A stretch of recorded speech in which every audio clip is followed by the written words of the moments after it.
So we feel very, very, very comfortable here because we know each other for like over a decade, and we have been together in so many struggles. And we also feel Republica as part of our, it was part of the conference and the space that shaped who we are today somehow.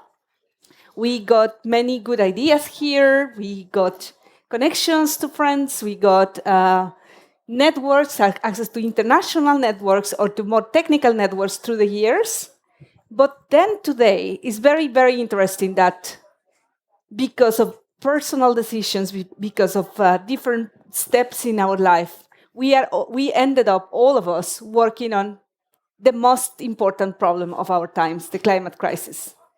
And we will start by reflecting why, why from very different angles and very different experiences we end up here. Maybe with the hidden purpose of making you reflect as well, and maybe convincing you, not to shift career, but maybe convincing you to be more involved and more hands-on with your talent and with your spirit to be part of this that we are trying to create. So my name is Renata Avila. I have been coming to Republica for so many years and speaking about different topics. And at the beginning, we were really focused on digital in abstract. And then we went through the years, through many, many, many years into the rabbit hole of, policy and discussing the specific thing or the specific word in an article that will make apparently, that was the vision, a micro vision, apparently, to make things fall apart. If we didn't get that article approved, or if we didn't get that directive approved, or this law passed, our world will be different. And then, we passed through a phase of techno-utopia, and we were and then techno-dystopia, focus on devices and encryption, and very complex, specific technologies with one function. And in the meantime, we were going through all these stages, the world was falling apart, and we were not noticing. We were not paying attention at all. We were okay, the environment, yes, environmental issues, yes. But yes, this article, this directive, privacy protection, all of this is so important that we have to be fully focused on this, and we cannot distract our eyes from the very important task of defending digital rights. Till reality hit us. In my personal case, I, a couple of years ago, started reading with attention all the literature published around the climate crisis, and I was horrified. And I was why don't we stop everything right now and put the best people we know, the best minds of our generation, to work in solving this single big problem that is a combination of many other problems right now. And when I took the helmet of the Open Knowledge Foundation, well, that was the conversation that I had with my team. And, but open knowledge, but we have been doing different things, different pieces of work, but why do we need to, everybody will be doing climate, why do you want to do that? And we will tell you through different personal experiences why we decided basically to focus on solving the most pressing problem of our times. Here with me, I have two remarkable women with as diverse career paths, from cyber diplomacy, you can ask her what is that, to open activism since a long, long, long time ago. And so I will be very curious to hear how a diplomat working for the Foreign Office now ends up dedicating all the time and energy in saving the planet. I think the first thing is I wouldn't call myself a diplomat. I ended up there also by accident. I actually was working on a PhD on intelligence cooperation, which was pre-Snowden. And then Snowden happened, and all the people I interviewed withdrew their consent for me to publish, which meant my PhD went through the backyard, and that was it. But it also meant that post-Snowden, the Foreign Office needed people who understood the technology behind the whole surveillance campaign and what was going on. And so I joined the Foreign Office primarily for my expertise that I had at the time to help figure out what should be a position in foreign policy terms. And how is that different? I would actually argue that if you are delegating and debating and negotiating in global space, it's really difficult to do that and ignore a topic like the climate crisis. That is a global issue. So it's been a bit of a journey, but from the Foreign Office, I actually joined Mozilla afterwards, who needed somebody who worked on global issues and worked with the community primarily. Also because Mozilla had a big influence, but they weren't particularly strategic about how they showed up in policy debates, particularly at a global level. So that was something that I did a lot in the beginning. And from there, it sort of weaved through that the more we worked with particularly community in Asia, in Africa, and Latin America, that they would sometimes say, well, you argue and negotiate all those articles and policies and those tiny things, but then we have devices over here that they overheat. We don't have electricity to recharge. So some of the experiences that the climate movement keeps drawing attention to was something that's been shared for years and years and years, particularly when it comes to technology in our private lives. I think one of the interesting parts, and that's something why should everyone work on this? When we brought this up in Mozilla at the time, we had a lot of concerned colleagues. But convincing the board and leadership to make this an issue is sort of like, but this is not who we are. There's a climate movement out there. There's people who are dedicated to that, organizations who are dedicated to that. This is not the Mozilla DNA. Like, how would we change that? And really making this connection of everyone can make a difference. And just because it's not your focus doesn't mean you don't have an impact. Took time, but it's really important. And I think this lesson of how do you make people see, how do you quantify what an impact of every organization is so that the leadership can't go, but it's not what we do, it's not what we have expertise on. It doesn't matter whether you have expertise, you still have responsibility because you have a certain size and you can mitigate. And I think this mind shift of understand what impact you have on the climate, because the climate crisis is ultimately a political decision. So if you choose to ignore it and leave it to other organizations, you're not doing your part and you're not being an actor for the public good. And I think it's that discourse that I've seen play out over and over since. So all the other organizations I've worked with over time, often it is this blocker of, but it's not core to who we are. So how do we change? And the best moments tend to be the ones when, I don't know, I worked with a legal team, with a legal firm, for example, and they would go like, but we're lawyers. What do we do with the climate crisis? But you can collect data for whatever is happening on the ground if you don't understand how to separate individual data from it, how you protect sensitive information and still get all that insights. And you do need lawyers that help you understand how to collect data in a smart and legal way. And it's the same with marketing people. It's like you tell the stories, all the visuals you create, you have an impact in how people see the world, that sort of thing. So it's really about making everyone reflect on how they change. And I think that's sort of what weaves my story through how I got there. But like Michelle can tell you more because she was part of that group at Mozilla who really led the charge and continues leading the charge. So maybe tell us more of how you got into that and drive it forward. Yeah, we did some scheming together. I mean, yeah, we've spent time at Republica talking a lot about the free and open movement, which is how maybe my angle into some of these topics was. And I remember being at the first Wikimania conference, was the conference for all the people editing Wikipedia. It was in Frankfurt. And I said, Mom, would you take me to the Wikimania conference? And I was like, as people editing the encyclopedia in all the world's languages.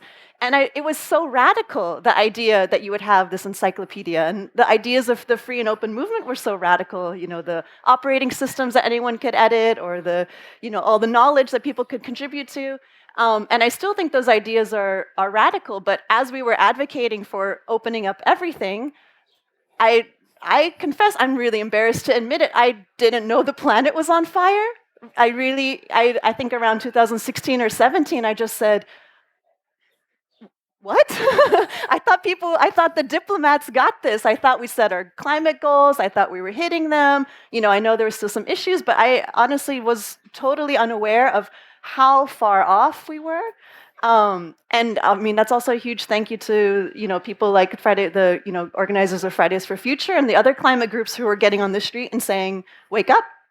And I felt that really personally, really profoundly. And I said, yeah, we're advocating for opening up all these things, which is, we'll talk about the excitement and the things you can do with the open movement and the climate crisis. Yet, we're not talking about the environmental impact of our digital technologies enough. It's not understood enough in spaces like this where we're talking about the future of technology and digital rights. And we're also not talking about the opportunity of the open movement and the digital rights movement, all the skills and experiences we have around advocacy, campaigning, legislation, regulation, how we could actually be helping the climate movement really specifically with really great ideas around, disinformation, digital security, breaking up monopolies. Like, we have a lot of experience over the years. And so this kind of embarrassing realization of I have not thought about, or I thought it was under control, the climate situation, and realizing it's not, and then going, well, how can I look at myself in the mirror now or in the future and know I didn't spend my effort, everything I could, to try to do something? And so we're all, little drops in the ocean, but maybe together we can be, shifting that tide. So that got us into it. And maybe we'll talk a little bit more about what some of the stuff came out to. But I know, Renata, since you took over at Open Knowledge, you have some exciting work around openness and the climate. What are you up to? No, the most interesting, I will go a little bit back in time because I was remembering, I know Michelle since 2007. And I remember that one of the crazy things that we did early days was to do bus full of activists of the free and open movement across Central America. And I think that if I go back in time, that was the first moment when we connected environmental activism with the open movement, with the open seeds. I remember that, in many circumstances, the topics of the digital rights community or the tech community were so foreign to grassroots activism and social movements.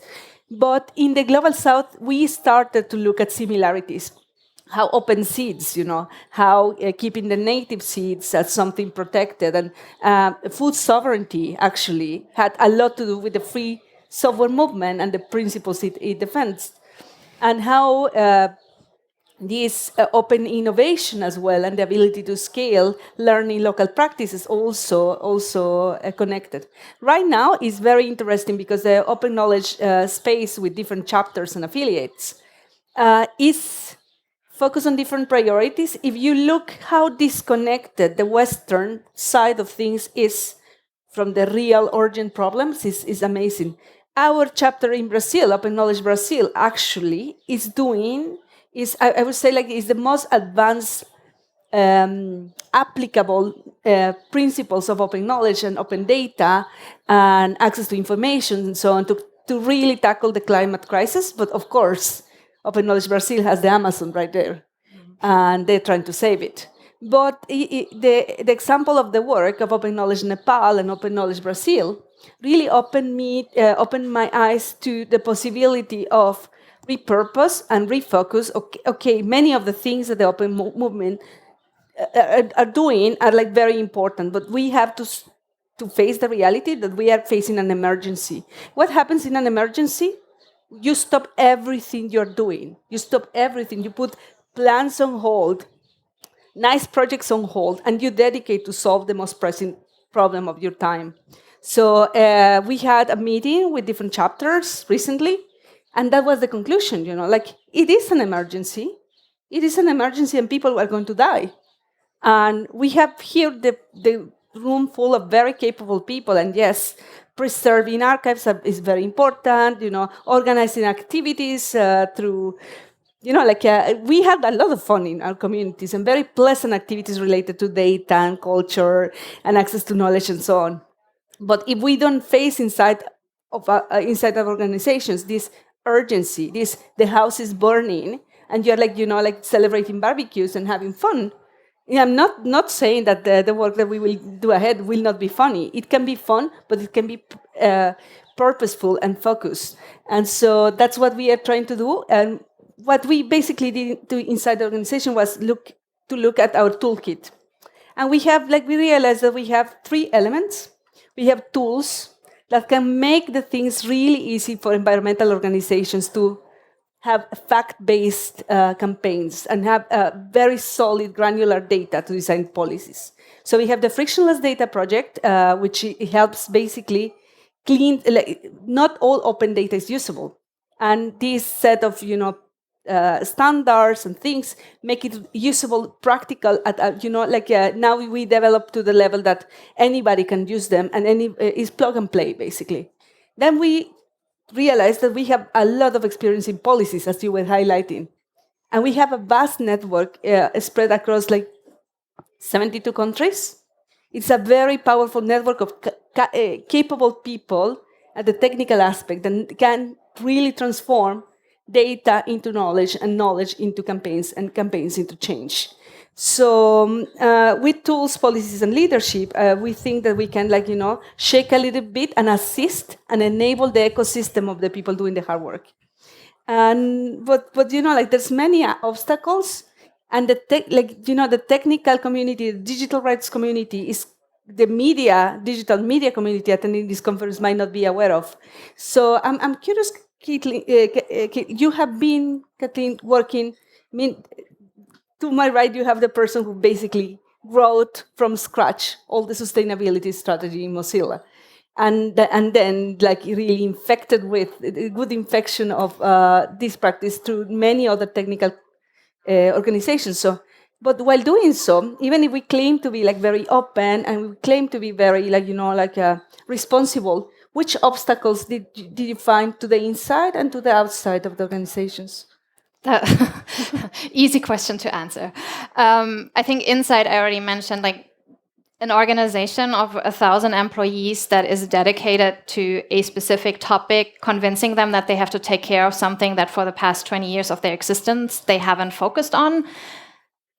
You're asking them to shift the entire leadership, to shift their KPIs, to rethink their business model and all of that. It's a tough sell. So there is definitely a lot of, Renata would call it diplomacy at work, to make sure that the people come along and you really build that. And we actually did use a lot of our techniques to also convince Mozilla to go there. So we did organize amongst employees, and we wrote open letters, and we had Slack groups and work groups, and we would meet in offices and really build this up so that every leader for sure has heard it from at least 3 different people. So nobody could pretend they hadn't heard it. And ideally, they felt the need to drive it themselves. So it was a build-up, and it took time. It took certain patience to organize to get there. But I think that is a challenge, that if you don't have the tools or the access or the employees that are willing to get organized and help you organize, it's really difficult to shift direction or make people see that. And then the other thing, that once the budget was approved and it was clear, okay, you get to launch this program,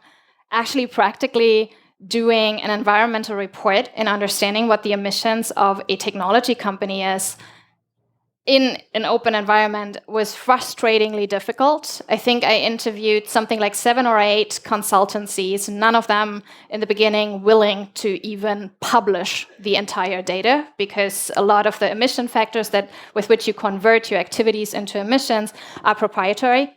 They're behind license banks. So in order to even understand what your impact is, you pay money, a lot of money, to even just have the tools to calculate, which to me, I was just sitting there but how? How are we in a crisis? How do we know and have known for decades how to do this conversion, how to account for things, and we don't have access to it? That made 0 sense to me, so that was very frustrating, but also an interesting journey to find consultants who could educate and teach us to do it ourselves, and who would then work with us on creating templates that we could publish. And I think that was interesting, because the moment we understood, and what Mozilla also did for me was very clear, it's not about us looking good. For me, this tool and having this report was just another tool really to convince leadership you can't look the other way, because the bigger our impact, the clearer the message would be internally, that they can't just say somebody else is doing it. So we really wanted everything, all the categories that are out there, and measure everything. And we also measured the impact of Firefox browser on the user side. So any user that was online, we knew how many hours people would spend online, and we measured the impact of that, which was 98% of Mozilla's emission impact. And that's a huge number, and it also it just brings this power, and like it was a fantastic conversation internally, because you can say like our product, yes, it's 98% of our impact, but that also means there's huge power in us making a difference. Because imagine if we could change our protocols, imagine we could use it as a tool to educate every user that goes into Firefox and make them see what this means, make them advocate for a green grid. And like there's so many things you can do to change the story once you understand that the tools you're building have an impact, but also the power to change. So I think those obstacles were fascinating, but I still have that with, and we talked about this before, like I think one of the things that I find really frustrating about understanding our emissions, not just that the data wasn't open, but that it's often put like, don't worry about it, you're a small organization, it's all very technical, you just give this to consultants, don't think about it. And yes, we can spend hours and hours and hours and months on getting more accurate and like being really, really precise and having not just digit 0.1 number, but 4 numbers to know how much your emissions are. But any organization, there are templates out there on the ghdprotocol.org, for example. Just fill in your data. And it's sort of like you have a finance department that do your accounting and all your tax returns, but personally you still have an account and you know what your black numbers are and when you hit the reds. Sort of the same with environmental reporting. You can get the baseline of your own account just seeing what's happening and understanding which direction you're heading without being super accurate and having all the loopholes and all the gray zones and all the details of how to do your tax returns. It's the same thing. And I really hope that we, with openness and with educating people, can lower that barrier of just starting and quantifying our emissions and making it accessible. And like, I know Michelle is working with the Green Web Foundation on certain projects on bringing that together also, so maybe you can fill in some of the gaps too. Yeah, I'll pick up on that. But I was also recalling, Kathleen, we had this moment when Kathleen and I were working at Mozilla. We said, you know, the open movement, is it like as generative as it once was? I mean, maybe I'll speak for myself. I'm getting older. Maybe that's affecting my sense of the open movement. But we had this kind of sense of, okay, just opening everything wasn't enough. Mm-hmm. So we did this project called Reimagine Open, where we talked, inside the Mozilla organization to friends and colleagues, and talked about, well, what would be really generative, or how to make the open movement fit to purpose for today. And loud and clear, one of the things that came out of that conversation was around the climate crisis and sustainability. And so I think just to connect back to a lot of people in the open movement, maybe you all feel this way as well, where like I don't yet know how to connect those issues, but I want them to be connected. And so that was something that we felt affirmed in conversations that we had. And then, yeah, building on what Kathleen said, when she did that research where we found out that the browser Firefox is responsible for 98% of our company's environmental footprint, it was mind-blowing. Like, we fly around the world, we have offices, we have all sorts of like big operational costs, yet it's the browser that is responsible for so much emissions. And that was also a light bulb moment for me, where I realized, okay, as an open movement, digital rights movement, we're not talking enough about the internet's carbon footprint. So the internet is responsible for at least 3% of the world's carbon emissions, more if depending on how it's calculated. And right now, a lot of the data centers are run on fossil fuels. The few data centers that are run on renewables are owned by big tech companies. And so right now you have that the corporate owners of renewable energy infrastructure are actually mostly the big tech companies. Amazon, Google, Microsoft, Facebook, Meta, they own tons of renewable energy infrastructure to power their data centers. It means a lot of the other kinds of players that we might want to have, if we don't want to run on a Google Cloud or a Microsoft Cloud or whatever, we don't have access, not necessarily to more data centers that run on renewable energy. Not to mention issues around water and land rights and lots of other things that go with the placement of those data centers and the data centers as a site of struggle for environmental justice and climate justice, in addition to digital rights. So these kinds of issues, I mean, I don't know, I'd love to hear from you all if you have experience in those intersections, but for me it was like, okay, as in our movements, we, to my knowledge, had not yet been talking enough about data center placement, the energy behind data centers, and right now we're seeing this huge need to actually get better human and machine readable data around how our internet is currently powered. Right now, the data around how the internet is powered is either, Google does a pretty good job actually on reporting how it's doing, but that's only the Google part of the internet. Or you have companies like, Kathleen is a great example from Netflix, that bury their first they say it's out of scope. Netflix is a streaming company and says our streaming emissions are out of scope. We don't report on them. It's the internet service providers. The footnote says that's the responsibility of the internet service providers, which makes you question why you then pay Netflix for online streaming. Yeah, and so if one of the biggest streaming companies can say our streaming emissions don't count, we don't report on them, then it's like that's something going wrong. There's something wrong there. So anyway, we need to have better data actually around how the internet is currently powered. That's beyond just the big tech companies, and we need to have better information around what does the transition of the internet's power actually look like.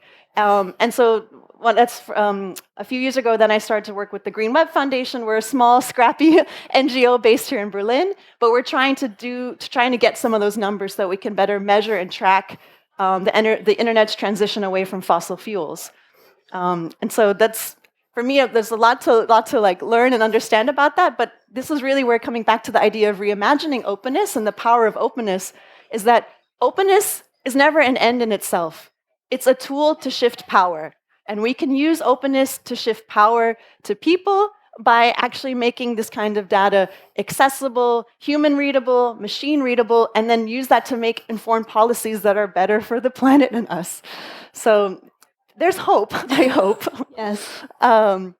Renata, tell us more about your hope. No, more than just about hope. I want to, keep unpacking this because it's not only emissions. Yeah. And I think that the three things that the open movement did well in the past, and we need to recalibrate, regroup, and make it exciting again to bring some action is all the work with extractives and extractive industries. I mean, water, the impact of water, of extractives, how can we really hold those companies accountable, and it's a combination of on data, insight, now we have drones. We can do a far more sophisticated monitoring of what's going on. It's more citizen, it's more like not the company to citizen, but the bottom-up aspect around extractive industries that we need to get better at and that we can get better at in real time, in collective coordinated action. I am really hoping to use all the access to sensors, access to drones, access to more sophisticated citizens that we have today to put this in, to make it fun again, to make it challenging and edgy again for young people. The other thing, and it was shown a big impact on the COVID crisis, is reproducible research. We saw how, together the power of opening the data sets, researching across continents really improved a solution quite quickly. I mean, then the big pharma, did what they did, and still half of the world has no access to medicines and vaccines. But it showed us that if reproducible research, if we adopt, if we push again for openness, but combined with agility and with resources, we can really scale up and localize the viable solutions, or at least if it's not working, try quicker and not replicate the mistake in a quicker way. And the last thing is a new, and it's something that I have been working at the foundation, is a new generation of access to information. Like before we had, we were requesting the document, show me that document, disclose it. I know that you have it. You have to publish it online, and they will publish it in this crappy PDF, if lucky, or they will just give you a diskette back then, or a CD. Then we got better, and it was a combination of release digital copies actively or release data in a readable format. Big progress. But now we have, and it's a problem that I will love you to elaborate later. We had another obstacle. We don't have the data, and we need an entity to point at to produce the data that we need to solve this crisis. So it's a new generation of a new interpretation of access to public information that I want to push and litigate and instigate, where you mandate an institution to produce the data that I don't have. So, for example, if I want to know how the meat factories are impacting the emissions in a country, if I want specific data that is being held captive by a company that doesn't want to share, I want a judge to be forcing the companies to release the data sets. If I want to, if the private sector has it, I want to expropriate the data somehow. If the private sector has it, or if the private sector is causing the impact, I want it to invest in producing that data set. And similarly, if the public sector if I need to know how the quality of air in my city is right now, that is like getting a lot of children sick, I want them to produce the data set. Like, I don't have that document, it's not a good enough excuse to face this crisis and other crises. And so going back to these blind spots on data, I was very surprised, to know how bad the data situation about climate is. So I would love to, if you share with us, all your insights on all of that. Expensive. How expensive is also the paywalls? Yeah, the paywalls. I mean, to give you a number, but if you're an organization of 1,000 employees, the licenses you're looking at are something like $50,000 a year, right? That's the conversion factor licenses if you want to get more details. I think what's interesting, like there's a combination that, particularly in the European Union, there's a lot happening also on the legislative level. So we are going to see more mandatory reporting of those numbers and the data starting soon. The thing is that it's like right now there are thresholds of companies with 500 employees and more. It may be lower to 250 employees and more. I think what especially groups like these and also civil society groups can use this up an opportunity. In my mind, this is something like the information supply chain. So the largest impact for any company is always 60 to 80% is in the supply chain of a company. That's where the emissions lie. And that's also where this boundary of material is often used, like Netflix uses this for online streaming. They say, oh, it's the internet service provider and it's not material to our business, and hence we don't account for it, and then they outsource it and they just don't report on it, so you don't have that insight, and that makes it very hard to compare because everyone reports on something else. That may be changing, and the power lies in the small actors, the small and medium-sized companies and organizations that are not mandated to report. It's much, much easier to actually account for your emissions because your activities, the money you spend, it's much easier to contain. And most companies, if you're like below 250 employees, it's probably not going to take you more than, if you sit down a week and you're done, you can have your emissions report. And there's power in that, because the more smaller companies, the more smaller organizations that publish their data, it means we can hold the bigger ones to account, because you start creating those blocks of, well, you said this isn't material, but here's what the others reported. And you can start directing attention into all those neglected areas, so that not like 2, 3, 4, 5 years down the line, we're like, oh, we didn't know this was a thing because it wasn't material, we didn't report on it. Didn't manage it. We don't have that time. We can't wait for things to go bad and then be like 5 years down the line, yeah, we should have maybe reported on that and drawn attention. I think using that and saying we want the big companies to report on everything, we want the data to be comparable, machine readable, is super important, and I'm glad that the law is changing. But I do think don't let that power from smaller organizations be taken away from you, because this is like a tool that in digital rights we've known that, like, how do you hold others to account? By proving that there's a lot that they ignore. And there's power in that data that really can change the conversation and drive it forward much, much faster, because then it's not they are doing their reporting with consultants and it takes them a year, but then we actually get to a point where we can have emission data happening month by month, because smaller actors can do it much more dynamically. And the more dynamic you have in that data, the faster your decisions. And I think that's where we need to go. So that's definitely one of the call-outs that I have, like, own it and prove it to move others faster. Like, it's not about you need to be carbon neutral, carbon negative, whatever. Like, those terms don't matter if we don't actually reduce anything. So own that your organization has emissions, but then use it to say, if we have this, what you're claiming, let's face it, is just greenwashing. And it helps us change the narrative and really bring accountability where it needs to be. And I think that's the power of open data. And it's also the intersection of open washing, a term that Michelle coined in 2009, and greenwashing. Because we are like really focusing a lot in in the very in the tweets, in the headline, and not going into like the granularity of the impact. And I was thinking that like also the open movement has big experience dealing with big actors, like big tech, big pharma. Big pharma is big hint on where we can go ahead as strategies for the future. Like because the financial system, we have the ability. Like data is the excuse to understand better how these institutions work. And this openness and transparency and accountability that we have injected in different spaces it holds the key of the future, because all these big are all together the problem that we are facing. It's not about only climate. It's connected to finance. It's connected to a closed innovation system. It's connected to completely dysfunctional extractive pattern that we have fallen into. So if we are telling, we are concentrating about this, it's a big, complex problem to, to dissect.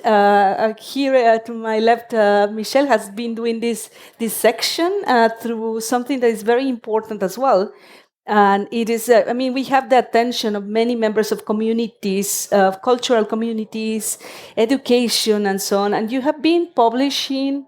I would love you to tell, why you started Branch Magazine and why did you get there and what you have achieved so far that makes you. Yeah, sure. So we started this magazine called Branch, and the idea was we were all feeling the despair of not knowing where to start, but knowing that there is good work underway. There are people who are working on solutions, and we wanted to just make it's like an online zine where we just uplift those creative and positive and let's just do something about this projects. And so you can check it out. And we also tried to make the website itself reflect the idea that our digital infrastructure has material and therefore also a human cost. And so the website itself, it uses some open source code and runs on WordPress. It adapts to your local internet connection. So if your local internet connection is running primarily on fossil fuels, the website itself will change and be kind of lower data.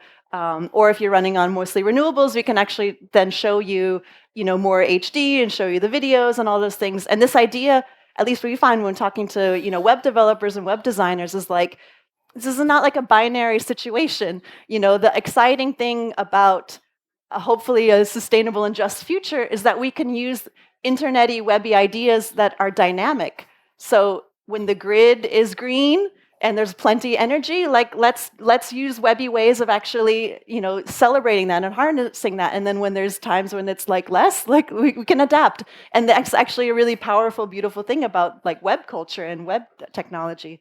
So anyway, that's Branch Magazine.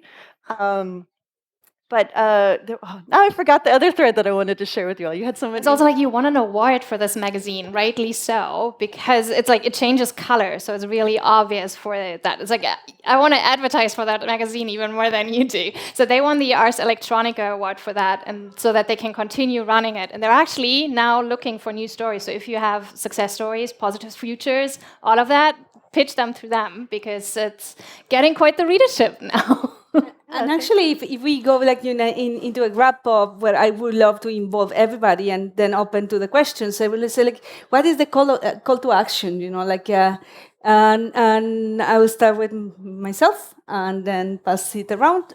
My call of action will be when you are designing your priority plans next year. Probably most of the organizations and maybe companies and so on start around October. Read one night before you define priorities and metrics and where you are going to allocate your budget. Read that report. Read the climate report. It will shift your priorities profoundly. Or just read a one-page summary. It is, if you didn't know, we didn't know. If you didn't know and didn't do anything, it's fine. But you have now, you attended this talk. I know many of you. If you didn't read, if you refuse to know, if you refuse to be informed, if you refuse to act, it makes you double complicit of our extinction and destroying the future of your children, your neighbors, many, many, many people, all over the place. So Pressure is on. No. Call to actions are positive. It's positive, but it's serious and it's real, and I am a little bit tired of just transmitting happy messages. And I think that that's the important thing here. We need to be aware of the sense of emergency, and we need to act on it. And we need to assume responsibility of inaction. And we want to be in the right side of the story. And the action can be small, but it has to be it has to be some movement. Otherwise, we will be like green lobsters in 3 summers. Like me right now with the sun. I mean, do get your questions ready. I would actually love to hear. But I think one of the things that I've learned over the years, maybe as a call to action, is really everyone can do something, and it's play to your skills and your strengths. It's what I meant earlier with you work in IT, or the people who mic us up, right?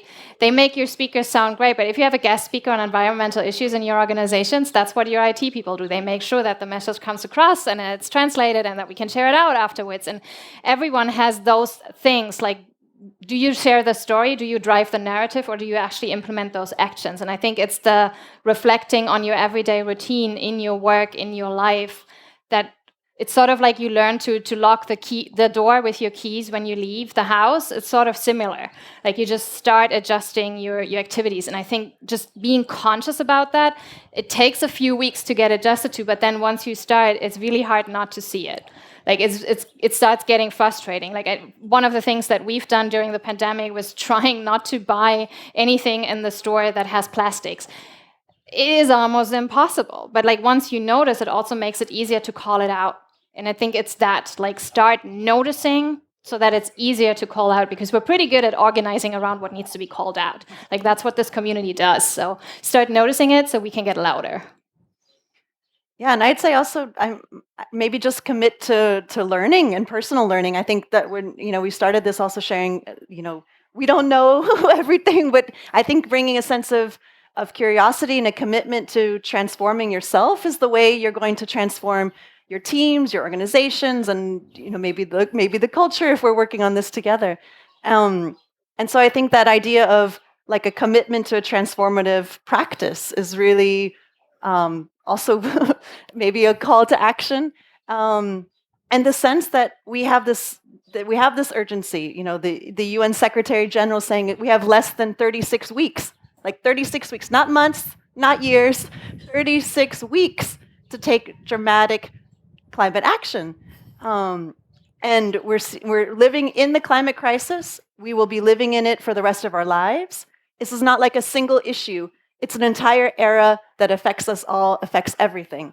And so let's commit to personal transformation, how we can learn more. But you also don't have to be perfect. You don't have to know everything. You don't have to know what GHG means or anything. Just start with that curiosity and the sense of possibility. And maybe we can get out of this crisis. Yes, I just wanted to clarify something. I was not so focused on personal choices of you have to stop buying plastics and you have to go by bike to. I think that what this community is really, really good at is pointing the finger with evidence, armed with evidence at the real perpetrators. So I think that that's what we really if we use 2 hours of per week to really hold those responsible for, most of the emissions accountable, including the military, big time. I think that we can get there. Yeah. If we are strategic and united in this strategy of getting, exposing really the bad actors here, and pushing those to sustainable to radically changing behavior, all this big military, big tech, and so on, I think that we can achieve something. But that said, we will open to comments, disagreements, questions, rants. We have 15 minutes still. Yeah, and I'm aware that it's very sunny, so if there's no more, we can wrap up and close. Yes. There's going to be a microphone. Yes. Great. Because you mentioned greenwashing, how do you define greenwashing? the focus on you celebrate the tiny things you do, but you ignore the large parts of your impact, which is what's happening a lot when climate action in companies is marketing driven and not organizational change driven. Can I give a good example of greenwashing from the tech industry? Sure. Microsoft got a lot of press because they made a very big climate pledge. They put a lot of money towards greening, and I mean, actually pretty ambitious in terms of like climate targets. But they also have big, lucrative deals with big oil. And just one of the contracts that Microsoft has with oil completely obliterates their climate targets. So this is that for me is a perfect example of greenwashing, because they can celebrate all that, and then the reality is one of 100 contracts is just, blowing that out of the water. Yes. Hello. My question is about the next revolution that is taking the mobile internet with the 5G. As you know, potentially we will have much more data, much more internet speed connection, and this will mean also more energy used by our smartphones. So I was wondering, how do you can make the two things come together, to have a better use of resources and less pollution and CO2, and at the same side have more power for your smartphones and internet connections? I can start. Others probably have to add. I think it's a multifaceted challenge. Of course, we want everyone to be connected because the internet does give us information and access to a lot of things we need. There's, on the one hand, greening the grid so that the infrastructure runs on it. There's technology companies that are providing us with devices that, of course, have to be more responsible. There's a question of how often do we change our devices. Like right now, there's this culture of you consume, a year later, you change your devices. That's probably not the way to go. And then there's also this individual thing of, yes, we want the access, we want it faster, and we want all of that. But we also have to accept that some of our consumption habits need to change. That's not necessarily information consumption, but it is how often and how many devices do I have? What do I really need? I think there's also just a being honest. Do you need 5 laptops at home? Do you need 3 smartphones? Do you need a separate one for you? And there are a lot of people in our community that, because technology is so important and ingrained in our lives, there's, I think, a reflection that we need to do. But it's this combination of our infrastructure needs to change, the overall energy that we use as a society, also because there's this discourse coming from the private sector of electrify everything, because then we can green the grid and we're all good, sustainable. That's not going to work, right? There's a limit of, yes, we have enough renewable energies that we can harvest in order to make that happen, but only if we don't grow exponentially. And in order to stop the exponential growth, we need to think about what is it we need and where do we really invest. And I think that would be my call to that. That's not black and white, but navigating it. I think there's another question out here, huh? Hey, oh my God, sorry. Hey, my name's Hilary. Thank you so much for sharing the amazing work that you are doing. Kathleen, you mentioned at the beginning of the talk about the ways in which when you were engaging communities in the Global South, how for them their concerns are more in regards to the fact that the technology wasn't even accessible in the first place. Sorry, I'm speaking too fast. Wasn't accessible in the first place. I'm interested to also tying back to Michelle's point about the relationship between greenwashing and open washing. I'm interested to see and understand the ways in which people are connecting it to digital colonialism, especially considering that the mineral aspects of technology has been built on the legacies of colonization and the marginalization of communities. Yeah, that's a huge topic, which I feel we should discuss more. My perspective of what I meant, just to give you my 2 cents, it's I was working with makerspaces. So for me, it was always interesting with people who in their communities were trying to fix up technology so everyone could have access.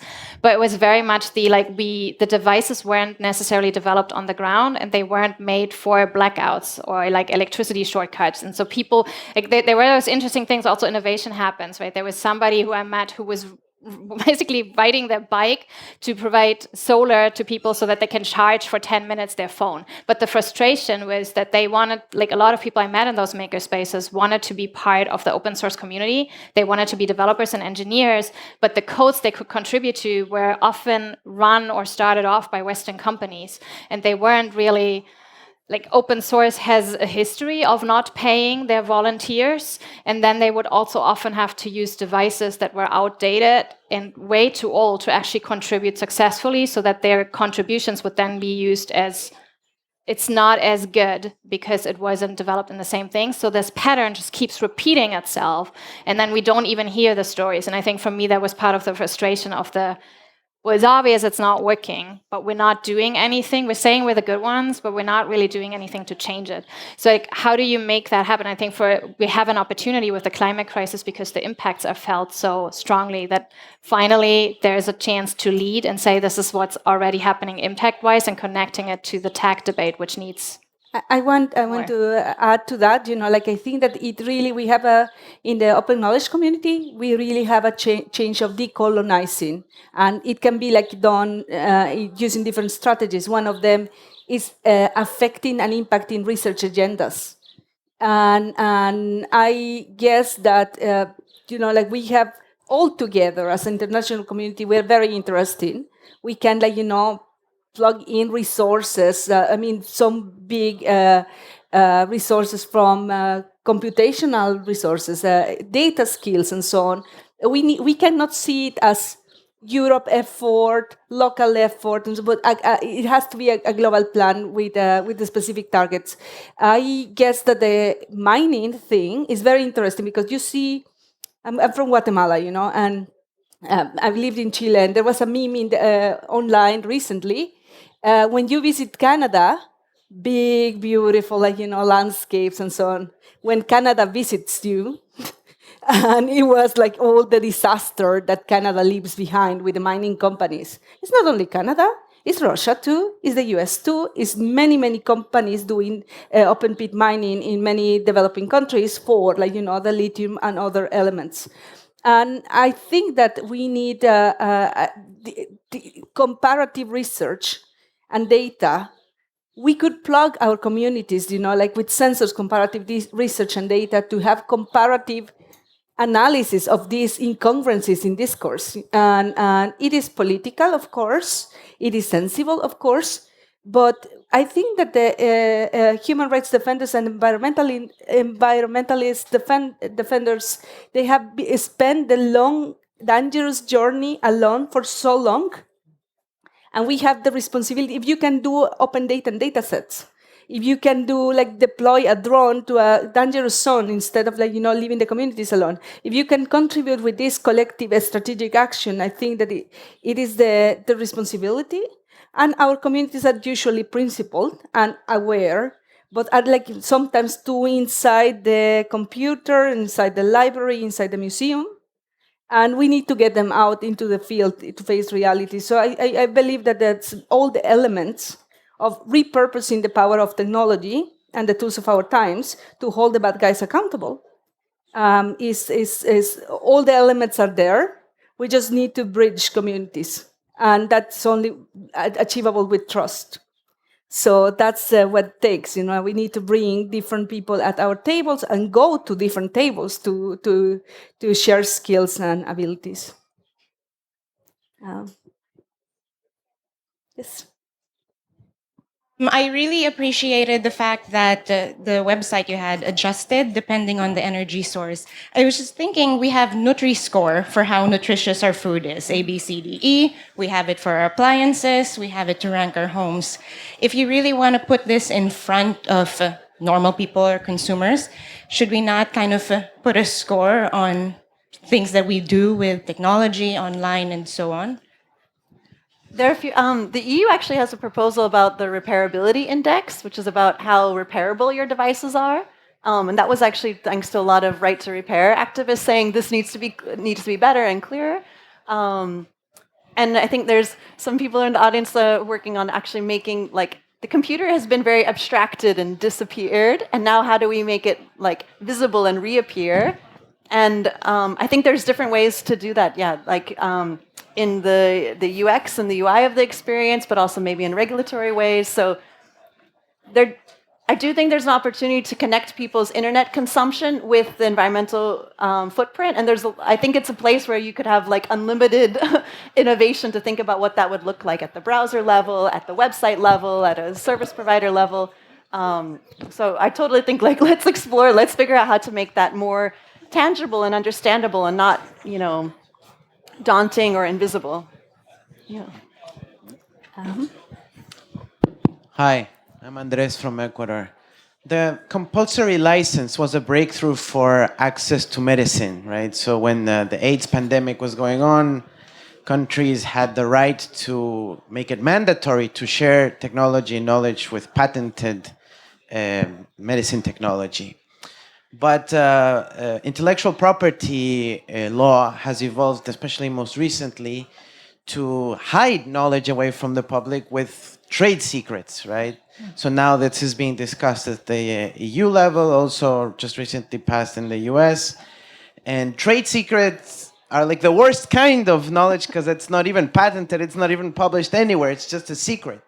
Isn't trade secrets, or aren't trade secrets related to renewable energy technology, for example, the worst kind of trade secrets, and we should do something about it immediately so that the renewable energy technology can be immediately democratized so that people can produce solar panels, wind, and so on? You can go and I will follow you. I feel very passionate about that, and I think that that's the sense of emergency. We need to enact, when an emergency is declared, you can do many things that you cannot do in regular times. We need to seize this emergency to make the transformations that we need in institutions and in laws and in international laws, and that's one of the first targets. Together with the expropriation of data, that will ambition in a new model. And I think that absolutely it has to be not only on energy in strategic. If we map the 5-6 issues that are necessary to scale up innovation, especially to the global south, but for everybody, absolutely, I think that needs to be revised, and it can be even declared. I will in my crazy dreams I will even elevate it to the UN Security Council. It's global stability at stake. It is global security at stake, and measures could be taken. I think that we need to reframe this and start applying the laws that when there's riots, they rapidly restrict rights of people. This is a fire of the planet. We could rapidly restrict the rights of companies. I mean, why not? Yeah, just last night, I'm glad you brought up trade secrets because it's a technique Amazon is using in Australia. They said, we don't have to release our water and water consumption numbers and our emissions because it's a trade secret. And so I actually glad you bring it up because I think if I think about the open movement and our push for access and openness and challenging these things, then that's maybe where there's a partnership with the climate goals and the open movement around those kinds of trade secrets. But I think we only have a minute or two. I was going to say, we see some last question, and then before our stage host really pushes us off stage. And if there's no last question, we can just say thank you for staying with us, and please connect with all of us. We are working on this on top of working on so many things, but we are prioritizing what we can do to address this crisis, basically. So find us and let's partner, and let's not forget to make an impact when you design your personal and professional strategies next fall. Thank you. Thank you. Thank you.